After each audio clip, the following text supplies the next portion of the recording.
Okay, now when I tell you that this is probably my 15th take, me just trying to say hello and introduce myself because I'm so nervous. Also, the retrograde has me because I tried 2 different microphones and none of them work, so I hope that I'm projecting enough. But hello, it's me, the girl in the middle. I am back, yes, with my annual video. Someone made a joke and said that I only do a video a year, so I'm planning to change that for sure. But without saying too much about that, I just wanted to say hi guys, happy September. This is a really great month for me always. So I feel great and I'm so happy to speak to you today. It's the good of the middle as always. If you haven't subscribed, please do comment and let me know what you want to talk about in the next coming weeks. But today we are going to speak about success. A very, it's like a big word, right? Because there's so many ways to describe success. But I think the one thing for me where it was important to do today is to have the conversation from a different perspective. So I'm going to take a step back and just give context. I was invited to Momentum She Owns a Success event this year. They had a really great way of kind of giving it to us from a digital perspective, and then some people got the invite to be there face to face. But for those who were not there face to face, they got a beautiful experience still, and also the exact same nuggets I'm sure that they took out of that experience. So I went to the last one, and in the conversation, you might have also seen the hashtag She Owns Her Success online, and it basically is just a pioneering conversation around women and their success, whether it be the bottlenecks, whether it be the triumphs, but basically everything under the umbrella of succession with women in general, and what those what the catalysts are, what the setbacks are, etc, etc. So what Momentum has done is that under this hashtag they have kind of taken all of the overarching topics and broken them down in a way that we can understand, but also giving us tangible to-dos and how-tos on how to better our success in the world, in our workplaces, but I think just in general overall. And I'm saying in general because that is what made me want to sit down with you guys and have this conversation. Like, I can't even tell you how many things went wrong before this. That's why I'm sitting on my bed, because there's no lighting where I would usually shoot. I wanted it to be more formal, and then I thought, well, it doesn't really have to be, because I think that's also a pressure of success for this to be formal and for me to be sitting here like, oh, look at me, I'm so serious. But no, I could just definitely have a conversation with you guys today. If you do see me looking down, I've got my notes here because I just want to make sure that I'm staying on track. But in essence, really today, I want to talk about success, but from my perspective. So let's talk.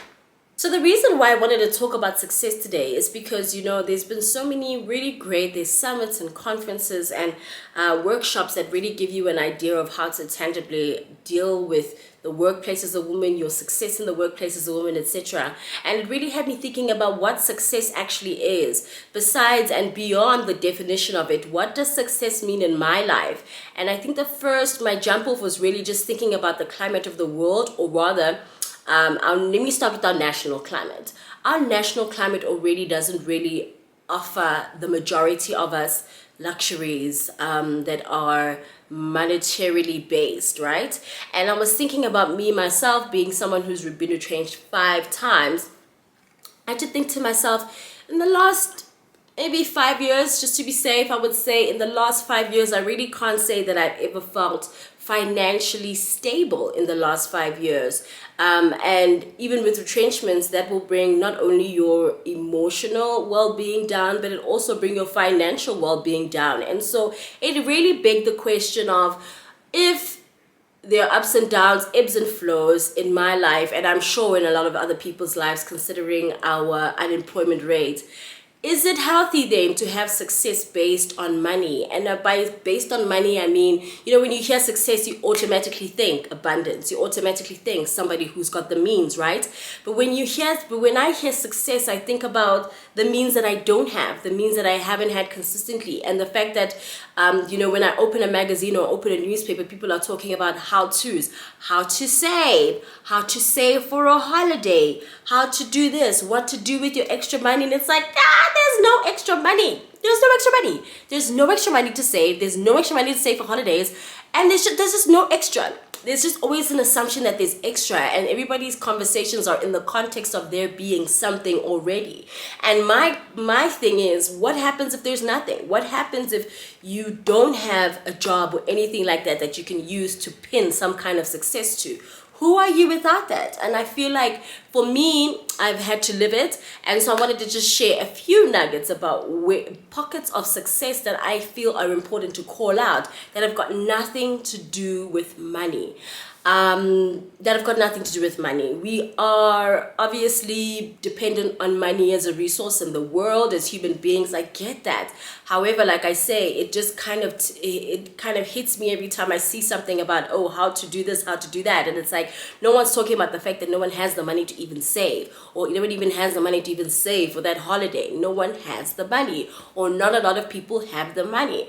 And so that means that there's just a section of people that are sitting by themselves that feel like they might not be a part of a success conversation because they're not abundant, or because they don't have that resource right now. And so I just really wanted to again run through just a few of my favorite examples of success in my life that really do not touch on money and that focus on me as a human being. And I think that's very important, but I'll tell you the conclusion why. For now, let's start with number one. So number one, I recall a time where I was really just feeling so successful because I was able to articulate new boundaries. And I'll explain. So I am fundamentally, at the core of me, a huge people pleaser. I often put aside what is important to me and put at the forefront what people think of me. I think that's fun how I kind of explain my people pleaser thing without going into detail. If you want a video about people pleasers, let me know. I'm doing more of these videos, so let me know if you want me to break down the people pleaser thing and how I am learning to get over it little by little. But COVID was a really great catalyst in, helping, I'm sure, not only me address themselves, but address yourself, but also address the things around you, the people around you, your behavior towards people, etc. And during that time, the glaring issue that kept coming up was my people pleaser tendencies. And so through COVID, between, I want to say, the last 2 years, I'm starting to kind of test myself and see where I base my importance and what is fundamentally at the core of my self-esteem, but also at the core of my self-love. And being able to break those things down, talk to your inner child, and get to a place where you're like, okay, I'm going to take a step back, maybe 20 steps back, 20 years back, and figure out how this thing was created. And then with that dismantling, you then realize what the core of your behavioral responses are. And then with that, you're able to build new boundaries. So I went through that process during COVID. I wouldn't say I'm all clean yet, but I am recovering, and I went through that process in COVID, and I realized at the end that okay,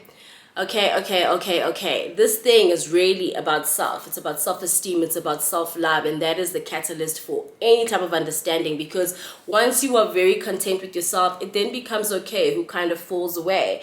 And the reason why you're able to keep up being a people pleaser is because you're worried that people will fall away. When you remove the worry of people falling away, you're able to replace that with boundaries, healthy, new, safe boundaries, things that are going to make you feel safe as a human, as safe as you've always wanted to other people to feel as a people pleaser. Now you have, or let me say, I felt like I was building that understanding for Star as a person. I almost had to take myself out of my actual body and see Star as a human so that I can see what she wants and what she deserves from me. And that was really the first steps of me addressing my lack of boundaries, and then putting safe ones in place, but also communicating them in a way that was not violent, in a way that was not like, I've been this person all this time and no more. It really wasn't about that, but more about like, okay, Star, you have this understanding, you've spoken to your inner child, you know where this comes from. So now you know how to keep it away. So now you have to put boundaries, even with people you love who are so used to you being a certain way. Now you've got to say, hey, sorry, can't do that, or sorry, not available, or sorry, no, or I can't, without the sorry. People pleasers know there's a sorry before every sentence. Listen to me saying sorry before every sentence. But essentially what I'm saying is that your new boundaries step in once you're able to go through that process. But that process is such a grueling thing because, oh my gosh, we all know that personal work is so taxing. Personal work is not fun. It's not self-care. It's not a pedicure. Personal work is very taxing. It opens up old wounds. And when you're able to emerge with new boundaries that are so clear, but also still are very much in unison with who you are and who your people know you to be. I think that for me, that was a huge success. I don't have a lot of accolades and things that happened in COVID where I could be like, besides whatever, I defied the odds and this is what I did and that is what I did. I don't have that tangibly. But what I can say that emotionally for me, what felt like a success was emerging from the toughest parts of COVID, feeling like I could reinforce my boundaries with anybody and I could reinforce them while still feeling like I'm star Kulu at the end of the sentence. And then another area that I feel very successful in, I remember feeling very successful when I came out of a dark episode. That first day that I came out of a dark episode, I had a bad accident and I really couldn't get out of bed. I didn't think that the trauma would hit me the way that it did. And when I say I couldn't get out of bed, I mean I couldn't get out of bed, like not to make food, not to do anything. It was really just, okay, I can't hold any longer. I need to pee. I'm leaving this bed. But outside of that, I was just doing everything from the same position. So much so that I actually got back aches because I was just in the same position for so many days. And I remember the day that I just decided no, because I just decided no, I'm gonna get up, I'm gonna do something, I'm gonna get up, I'm gonna do one thing. And it really was the difference between not putting myself through, why aren't you in the 5 a.m. club and blah, blah, blah, but just saying whatever time my body wakes up, if it's 9:30, if it's 10:30, that is when I'm going to wake up holistically. So I'm going to get out of bed, I'm going to make the bed. I'm going to, check around the house, tidy up and make sure that the environment around me is receptive to something new. So I did that one day. I got up, wasn't early time, no early bird, anything. Got up, was able to put my gym clothes on, made a smoothie, went to the gym, came back from the gym, showered, had some food, and then sat down to do some work. And that was the first day where I felt like I had a routine outside of just lying on my back and watching Desperate Housewives. And that day felt so successful for me because it obviously opened up a different, it opened up a momentum. It opened up a momentum for me to build on. It opened up a momentum for me that also didn't feel like it was taxing and draining because I've got to be a part of the 5 a.m. club and if I'm up at 5:15, I'm going to die. No, it didn't feel like that at all. It just felt like a non-pressured way for me to emerge from a depressive episode, and it felt incredibly successful that I was able to. So I'm sharing this again because a lot of people are sitting at home without means, without this and that, and no one is really there in those dark moments where you decide to pick yourself up. There isn't a pat on the back or anything like that. But without the pat on the back, it can be really hard to not see something like that as success. So I'm highlighting it for you and for me so that you know that those dark moments where you actually decide that you're just going to be in your light and nothing's changed, no miracle has happened, no email has come in to change your life, but you have fundamentally changed. I think that is success. I think that finding pockets within yourself where you can think, okay, this is how I can be better here. This is how I can be better for myself. I feel like that is absolutely a sign of success. So my next example of success has a little bit to do with money, but I'll explain why. We can't avoid it, right? It's a resource. It's something that we all need to survive on a daily basis in the world. But what again I found is just like the conversations about how to save for a holiday, how to save your extra money, all of those conversations made me feel very alone. And in those conversations making me feel alone, I had to look at, what is financial power in its entirety, and does it only attach itself to people who are making good money or consistent money? Surely not. So I think my next example of success was when I really had the understanding or the realization that whether it's 500,000, 5,000 or 500 rand, it's important to have financial confidence in what you do have. So even if I have the little hand-me-down that my mom sent, little cash sent that she sent to get me through the month, that in itself requires me to have some kind of financial control over.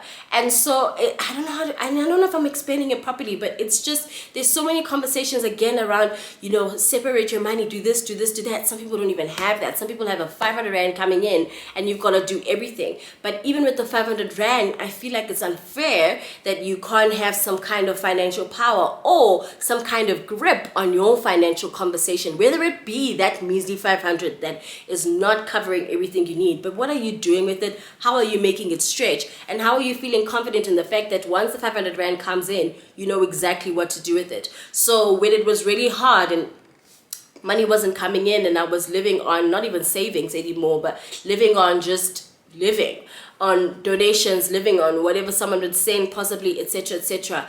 It felt so shameful because it's just like, oh my gosh, I'm now other people's burdens. And I took myself out of a place where I could just have ownership of the fact that regardless of the fact that you've got a job or not, you still have a financial conversation to have with yourself. With the 750 that's been sent to you, what are you going to do with it? How are you going to capitalize it? And how is it going to change the next few weeks of your life with that small amount? And I think that financial strength really comes in knowing what to do with your money when there's lots of it, and knowing what to do with your money when there's not a lot of it. Your decision making will change. Your direction, your choices, or the direction of your choices will change because, and again, it's just this thing where where I was doing the research and I'm just looking like, what are the platforms? Where are the platforms that are talking to people that earn nothing?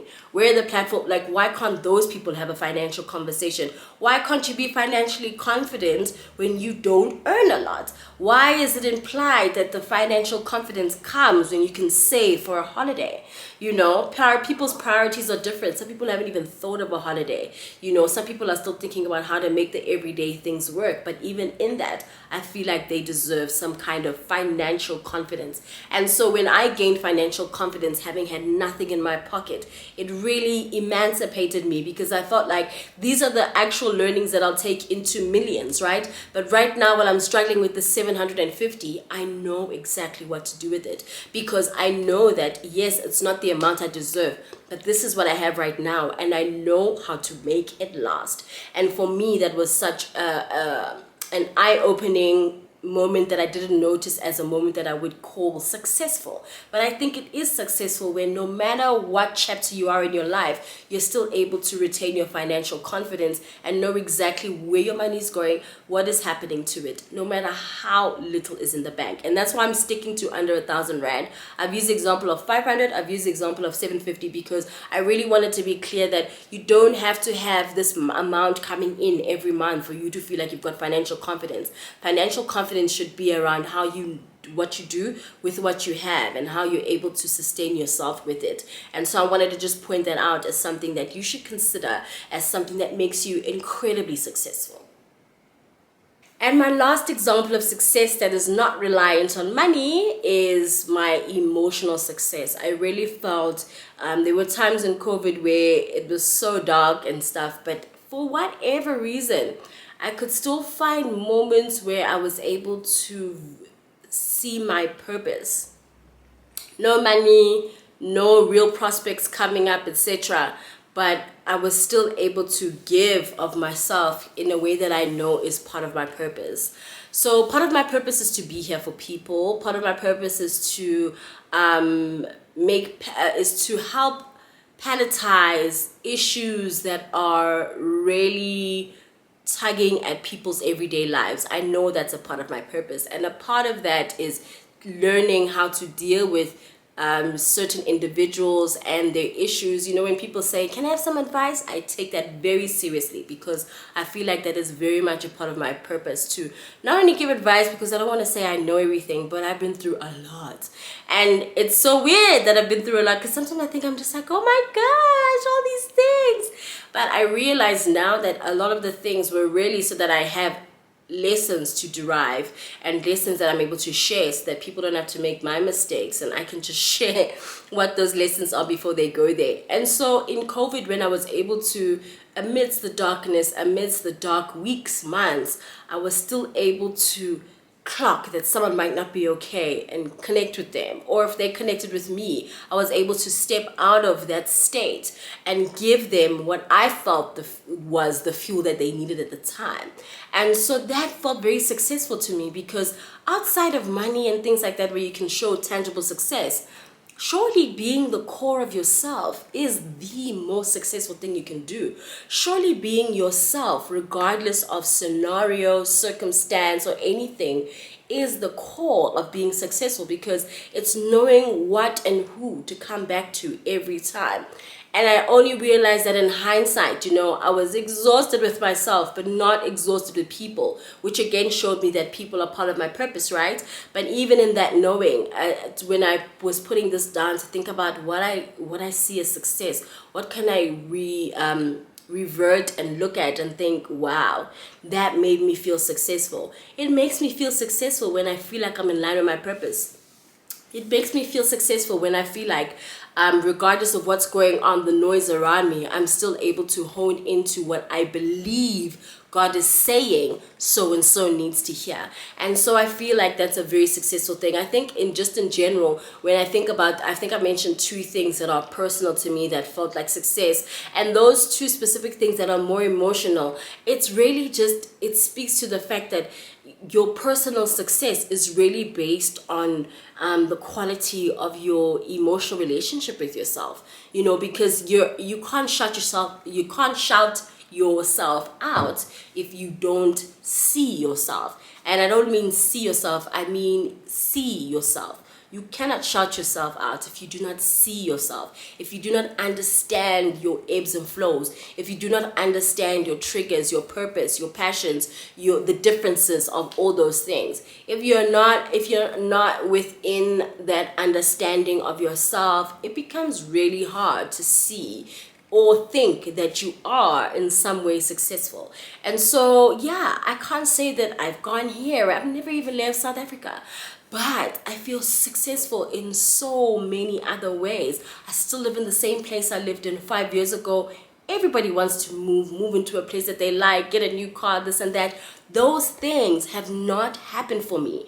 They've not happened for me in spite of my hard work, in spite of me pouring myself into jobs, this and this and that. Those things have not happened for me. So because they have not happened for me, does that mean that in the past 5-6 years I haven't been successful? Surely not. For me, overall success is just the fundamental understanding of yourself, understanding what makes you tick, what makes you move, what makes you pause, what makes you triggered. All of those things, and understanding how to deal with yourself in all of those moments makes me feel like a successful person. I don't have the accolades, like I said. I can't say this happened, then this, then this. I can't. But that doesn't mean I'm going to rob myself of attaching myself or my experience to success, or feeling successful because I'm alive, or feeling successful because I came out of bed. No ways. I'm very successful in that sense. So I wanted to share that because I felt like if I feel like that, maybe other people do. And in conclusion, I think what's really important to remember in terms of success, especially in South Africa, is I just wanted to remind you guys, we're on 73% of an unemployment rate. 73% of our country is unemployed. So a lot of the things that will frustrate you about not having work, not being able to do A, B, C, D is out of your hands. I'm not preaching that you must put your hands up and just chill until something changes. We all know that we get up and we do what we can. But I'm just letting you know that fundamentally, especially for the anxiety-ridden girls in the middle, you have to understand that there is a fundamental part of whatever is stagnant in your life from a financial perspective. That is not your fault. And that's just the climate of the country. The other thing that I wanted to mention in the conclusion is that success can't be bottled into a money experience. It's not fair. Not even in a country like this. It's just not fair to humans and their psyche. People are way more than what they do. They're way more than what you deem for them to have achieved. People are nuanced, and there's so many other things to celebrate about them. You should be celebrating that someone was able to get out of bed You should be celebrating that someone was able to get an internship. Things that feel like they're small, but in that person's life really make a huge difference. And so I really think it's important to put the monetary value and to put, all the other aspects on the same level, so that when we start approaching these conversations in future, it isn't just about how to save for that holiday or what to do when you get your bonus. It's looking at it holistically around people who have a lot, which is amazing, and people who don't and deserve more. So that's me about success. I hope that you guys have some takeouts that make sense to you, that hit a nerve. If you do, drop it in the comments. Let me know. I'd love to have a conversation with you. So let me know what you see, what pockets of success you see in your life that have nothing to do with money. Let me know. I'd love to have a conversation with you in the comments. Please engage. I am so excited to be back. This felt like a really good video to do. And even in the nervousness of not knowing if the conversation even matters, I am done. And that in itself is a success. So thank you so much for listening to me today.